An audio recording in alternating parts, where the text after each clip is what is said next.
Hello, नमस्कार दोस्तों। तो आज इस वेब सीरीज में ये जो वीडियो होगा वो एनडीटीएल पे है कि एनडीटीएल क्या है। एक्चुअली ये टर्म जो है ना इतने इम्पोर्टेंट है कि आपको जो आगे का सीरीज है, एक्चुअली मैं एमपीसी जो मॉनेटरी पॉलिसी कमेटी है, सीआरआर, ये सब बताने वाला था, लेकिन उसमें एक टर्म आ गया ना ये एनडीटीएल। तो लगा कि नहीं, ये जब तक समझ नहीं पाएंगे आप लोग ना, जब तक आगे का टर्म समझ नहीं पाएंगे। तो ये बहुत इंपॉर्टेंट है आपको जानना कि एनडीटीएल क्या है। ये इकोनॉमी, जो इंडियन इकोनॉमी ने, हर जगह आपको ये वर्ड परेशान करेगा। तो सबसे पहले आप इससे क्लियर हो लो कि ये है क्या। ठीक है। तो एनडीटीएल, इसका फुल फॉर्म ऐसे जानते होंगे आप कि net demand and time liabilities. Net demand and time liabilities. तो सबसे पहले मैं आपको ये बताता हूँ कि ये लाइबिलिटीज क्या है ना। सबसे पहले आप समझो कि लाइबिलिटी, तब आप जो है समझ जाओगे कि नेट डिमांड टाइम लाइबिलिटीज ये क्या है। तो लाइबिलिटीज, आप सिंपल वर्ड में ये समझो कि मान लो आपने किसी से कुछ पैसे उधार लिए, तो वो आपको वापस करने हैं। तो यही लाइबिलिटीज है, मैंने कर्ज, डेप, उधार जो आपने लिया है, जो आपको देना है, जो वापस करने होते हैं, है ना, उसी को हम लोग लाइबिलिटीज बोलते हैं। जैसे यहाँ पे फॉर्मल एक डिफिनीशन भी हम लिख दिए हैं आपके लिए कि liabilities are legally binding obligations. मैंने ये लीगली बाइंड है कि हाँ आपको लौटाना है, आपको देना है। That are payable to another person और एंटिटी, या किसी पर्सन से आप उधार लिए हैं, या किसी बैंक से लिए हैं, किसी कंपनी से लिए हैं, तो इसको वापस करने होते हैं, है ना। तो लाइबिलिटीज आप सिंपली अर्थ समझिए कि कुछ नहीं, जो लौटाने वाला पार्ट आपका है, जो कि आपको उधार में दिया गया है, आपको वापस करना है। बैंक कहीं से यदि उधार लिया है तो बैंक को भी वापस करने होते हैं, या आपने बैंक से लिया है लोन्स वगैरह, तो जो आप लौटाते हैं, तो जो लोन आप लेते हो, क्या हुआ, आपके ऊपर एक लाइबिलिटीज बनी जो आपको वापस करना है बैंक को।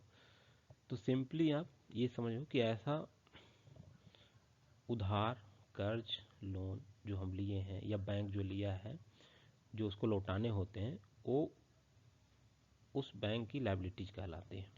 ठीक है। अब हम लाइबिलिटीज बताते हैं कि लाइबिलिटीज एक्चुअली तीन तरह के होते हैं। एकदम बेसिक से आपको हम समझाते जा रहे हैं कि बैंक की जब लाइबिलिटी है, जो उसको वापस करने होते हैं, वो तीन तरह के होते हैं। एक तो होता है डिमांड लाइबिलिटीज, एक आपको मिलेगा कि टाइम लाइबिलिटीज है, और एक अदर कैटेगरी में भी आता है कि other demand and time liabilities, जो दोनों मिक्स होता है, जो ये दोनों में प्रेजेंट नहीं होते हैं इंस्टेंटली, लेकिन किसी ना किसी तरह से वो भी लाइबिलिटीज हो जाती है बैंक के ऊपर।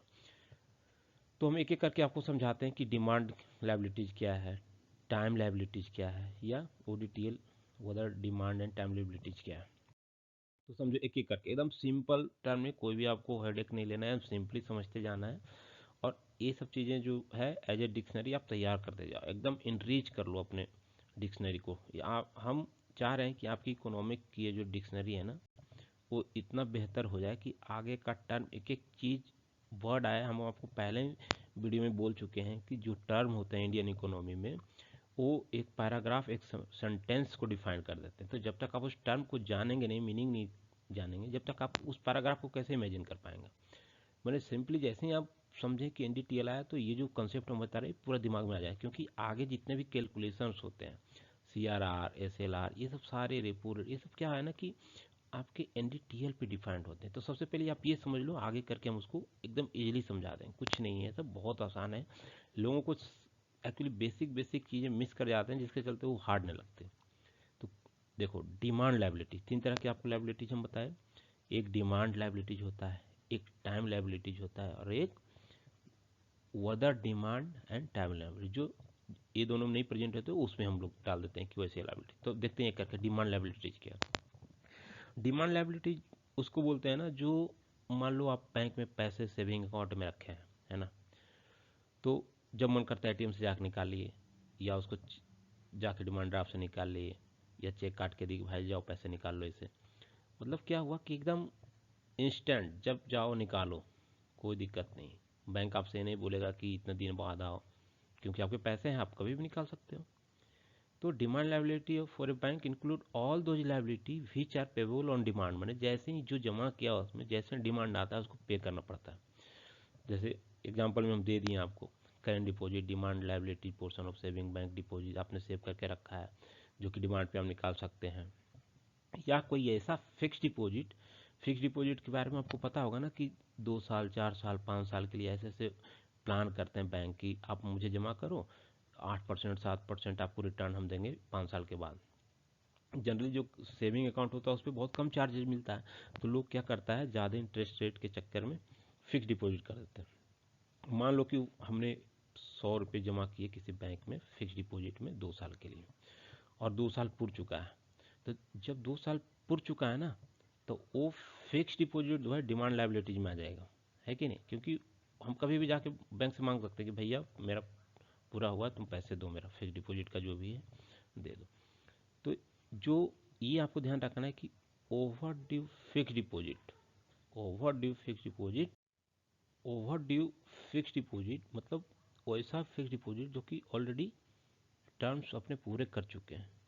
या recurring deposit, same recurring deposit जो आरडी अकाउंट खोलते हैं, आप देखे होंगे कि रेकरिंग डिपॉजिट एक होता है, बोलता है कि आरडी अकाउंट खुला लो, हर महीने 100 रुपया दो और इतने टर्म में आपका इतना % इंटरेस्ट मिलेगा। ये एक्चुअली ये सब लोग इसलिए करते हैं क्योंकि इसमें हाई इंटरेस्ट मिलता है, लेकिन इसका जो डिपॉजिट्स है आप तभी निकाल सकते हैं जब इसका टर्म्स पूरा जाए। एक्चुअली इसको पहले भी आप निकाल सकते हैं, कंडीशन रखती है उस पर आपको कुछ वो कम इंटरेस्ट रेट पे वो दे देती है, बात अलग है। लेकिन जनरली जो नॉर्म्स होते हैं इसमें एक पार्टिकुलर टर्म्स पूरे होने पे ये आप निकाल सकते हैं और उस पर आपको हाई इंटरेस्ट पे मिलता है।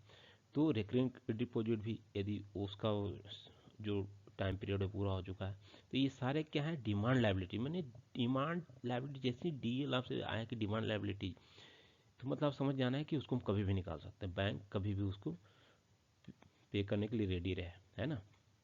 वैसे ही कोई कैश क्रेडिट अकाउंट है जहाँ पे आप कैश कभी भी निकाल सकते हो, तो ये सब क्या आ जाएंगे, सारे डिमांड लायबिलिटीज में आ जाएंगे। दूसरा टाइम लायबिलिटीज, हाँ ये टाइम लायबिलिटी वही जो फिक्स डिपॉजिट वाला मैं बोल रहा था कि मान लो आपने फिक्स डिपॉजिट का एक अकाउंट खुलाया जिसमें आप कुछ 2 लाख 4 लाख फिक्स डिपॉजिट कराए हो 5 साल की, तो जब तक 5 साल पूरता नहीं है तब तक वो पैसा आप निकाल नहीं सकते।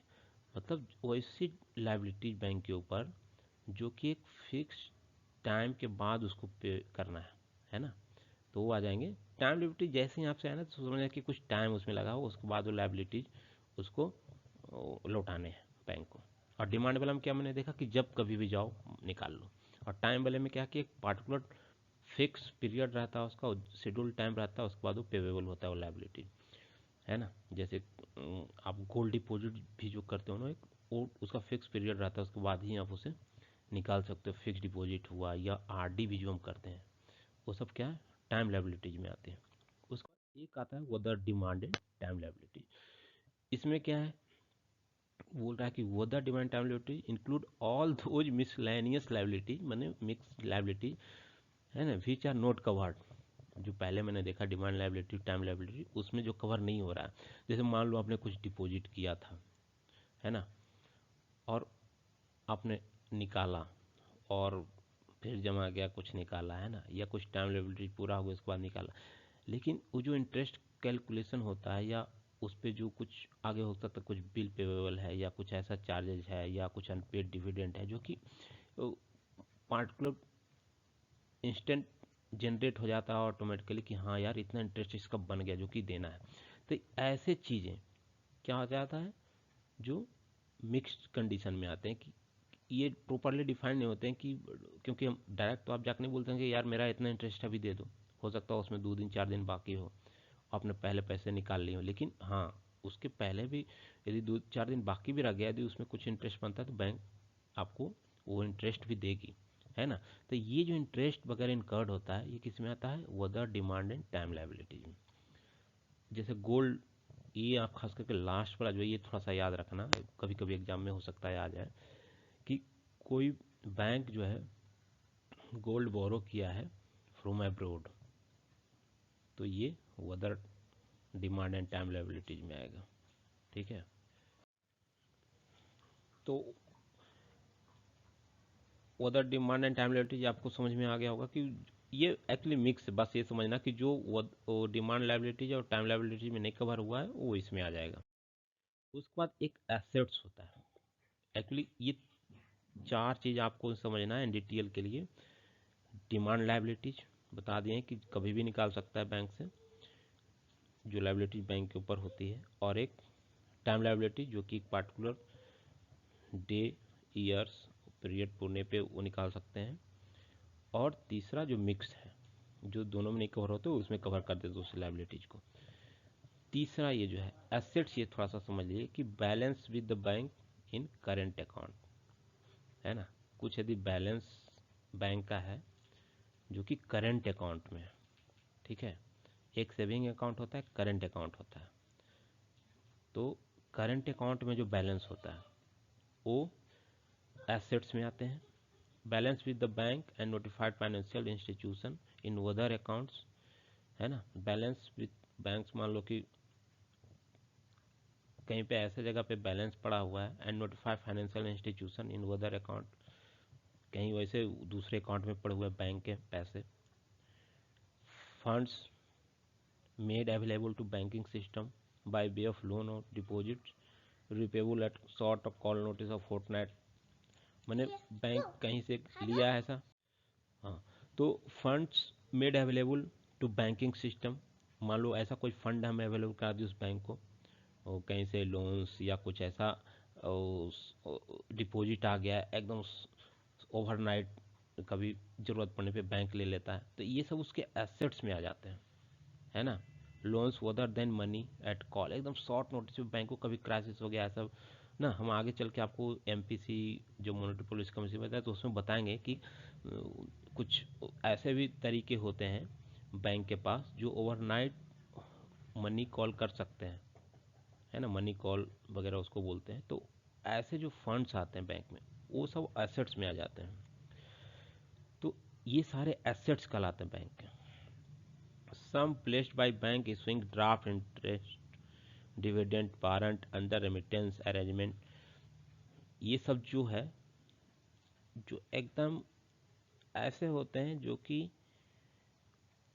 इंस्टेंट कभी भी बैंक के पास आ गए, है ना, रेमिटेंस अरेंजमेंट करके, या कहीं बाहर से ओवरनाइट लोन लेके कोई डिविडेंड आ गया, तो ये सारे एसेट्स में आ जाएंगे। तो एसेट्स आपने समझ लिए कि कुछ नहीं है, जो भी बैलेंस बैंक का, तो एसेट्स जस्ट ये समझो कि बैंक की जो संपत्ति है जो उसके साथ है इंस्टेंट उस समय, ठीक है। अब सिंपली एनडीटीएल क्या होता है ना, ये जो भी लायबिलिटी उसके पास है जो मांगी जा सकती है, जो उसको चुकाना है, सिंपल ये समझो, हमने जोड़ दिया है ना सारे को। देखो सबमिशन करके यहाँ पे डीएल उसमें ऐड कर दिया, डिमांड लायबिलिटीज में टाइम लायबिलिटीज और other demand and time liabilities सबको ऐड कर दीजिए। उसमें से क्या कीजिए, एसेट्स को खाली माइनस कर दीजिए। उतना में जो भी उसकी लायबिलिटीज है, सिंपली आप ये समझो कि net demand time liability, net बोल रहा है कि नेट डिमांड टाइम लायबिलिटीज क्या होगा किसी बैंक का, तो जो भी उसकी लायबिलिटीज है, चाहे वो डिमांड हो, टाइम हो, उधर डिमांड टाइम लायबिलिटीज, उसमें से बस जो उसकी संपत्ति है एसेट्स, उसको क्या कर दो, माइनस कर दो, वो है उसकी नेट हो गई liability, net demand time liabilities. और क्या, सिंपली अब ये टर्म आपको बार बार आएगा वहाँ पे एसएलआर वगैरह में कि ये जो कैलकुलेट किया जाता है एनडीटीएल पे कैलकुलेट। तो आपने सिंपल ये समझ लिया कि नेट डिमांड टाइम लायबिलिटीज क्या है, net demand and time liabilities. Simply आपको यही याद रखना है कि जो नेट उसको चुकाने हैं, जो उसके पास लायबिलिटीज है, सिंपली आप ये याद करके रखो, है ना।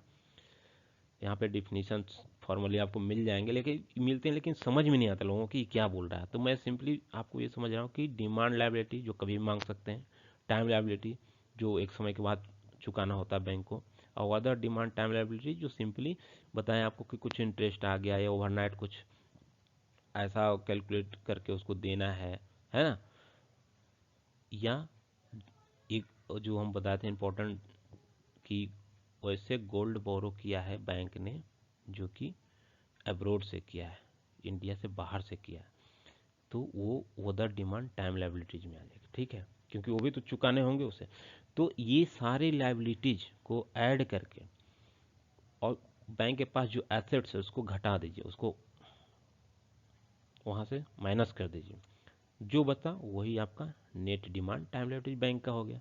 सिंपली है, मैंने यहाँ पे उसी को लिख दिया गया कि the net demand and time liabilities और NDTL shows the difference between the sum of demand and time liabilities, है ना। सम सारे का सम कर दो, जो भी लायबिलिटी डिमांड का टाइम का है ना, या ODTL whether demand and time liability of A bank and the deposit in form of assets, है ना, उसी का तो डिफरेंस है। पहले ही आपको लिख दिया गया है यहाँ पे, देखो यहाँ पे कंफ्यूज मत आपने होना। ये देखो डिफरेंस माने जो अंतर है, माने माइनस किया है इसे, डिफरेंस किसका, सम से एसेट्स का। बोल रहा है ना कि जो दूसरे बैंक में डिपोजिट वगैरह करके रखा हो as a assets held in other bank. तो सिंपली ये डिफिनीशन में आप मत फंसो, ये अपने लैंग्वेज में लिखेंगे तो आपको ज़्यादा कारगर लगेगा। आप जैसे भी इसको लिखोगे, कहीं भी लिखने उखने के लिए तैयार समझने के लिए, जस्ट कहीं पूछा इंटरव्यू में तो आपको सिंपली ये बता देना है कि नेट डिमांड टाइम लायबिलिटीज क्या होता है कि जो भी उसकी लायबिलिटीज है, चाहे वो डिमांड लायबिलिटी हो, टाइम लायबिलिटीज हो, अदर डिमांड टाइम लायबिलिटीज हो, उसमें से जो बैंक का एसेट्स है उसको हम माइनस कर देते हैं, तो वही नेट डिमांड टाइम लायबिलिटीज आती है। ये हर जगह नेट की ऐसा ही आपको सेम तरीके से कैलकुलेशन मिलेगा, है ना, कि जो भी है जनरल उसको ऐड कर दो और उसमें जो उसका जो एसेट जो उसके पास ही रहने वाला है उसको माइनस कर दो, हो गया। अब ये टर्म आपको बार बार NDTL आएंगे तो सिंपली याद रखना है कि जो उसको एक्चुअली चुकाने हैं, बस नेट, बस NDTL इतना ही है। इसको एक दो बार देख लेंगे, आपको एकदम दिमाग में बैठे रहेगा। नेक्स्ट वीडियो में हम आपको MPC SLR ये सब सिखाएंगे, धीरे धीरे करके हम आपको एक एक वर्ड आपके दिमाग में ऐसे फिट कर देंगे। बस इकोनॉमी, फिर कोई न्यूज़ सुनो, वो जो बजट पेश होता है उसकी जो समरी आती है, आपको इजीली समझ में आएगा। और धीरे धीरे करके हम आपको रमेश सिंह का जो इकोनॉमी का बुक्स है विथ करेंट अफेयर्स हम आपको लेकर चलेंगे, है ना। और जो रेट जो बताते हैं लोग कि ये रेट अभी चल रहा है CRR, वो सब हम नहीं बताएंगे आपको, क्योंकि वो क्या है ना, हर 3-4 महीने पे मॉनेटरी पॉलिसी एक्चुअली हम बताएंगे कि हर क्वार्टरली अनाउंस करते रहते हैं, चेंज होते रहता है। तो जब आपका इंटरव्यू या एक्चुअल एग्जाम आ जाए तो उसमें खाली नज़र आप डाल लेना कि क्या रेट चल रहा है, ठीक है। चलो, थैंक यू, थैंक यू।